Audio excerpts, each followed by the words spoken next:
The divine response came not through mere reassurance, but through tangible demonstration of power. A shepherd's staff writhing as a serpent upon the sand, a hand withering with leprosy, then restored to health, water transforming to blood upon touching the ground. These signs would provide credentials no earthly authority could duplicate or dismiss. The appointment of Aaron as spokesman addressed Moses' concerns about eloquence, while establishing the priestly partnership that would define sacred service for generations to come. Together, the brothers would deliver heaven's ultimatum to earth's most powerful throne. The journey back to Egypt demanded immediate confrontation with complete obedience. When Zipporah performed emergency circumcision on their son during the journey, she was completing the covenant obligation that for decades in Midian had allowed to lapse. No uncircumcised male could represent heaven's covenant people before the divine throne. Personal holiness was not optional for those called to public ministry. Their first audience with their kinsman proved surprisingly encouraging.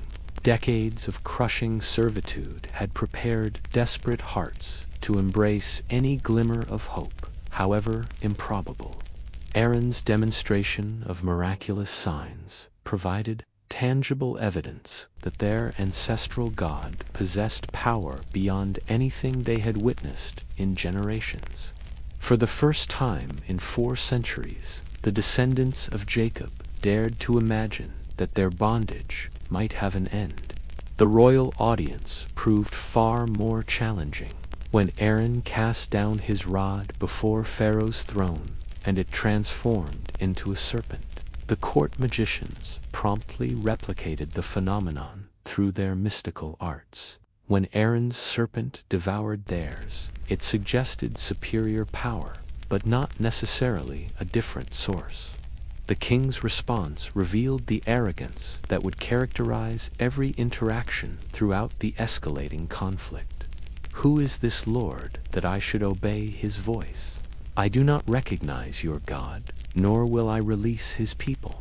What followed was systematic divine warfare against entrenched earthly pride. Each plague struck with surgical precision at the foundations of royal power while demonstrating the superiority of Jacob's God over Egypt's pantheon.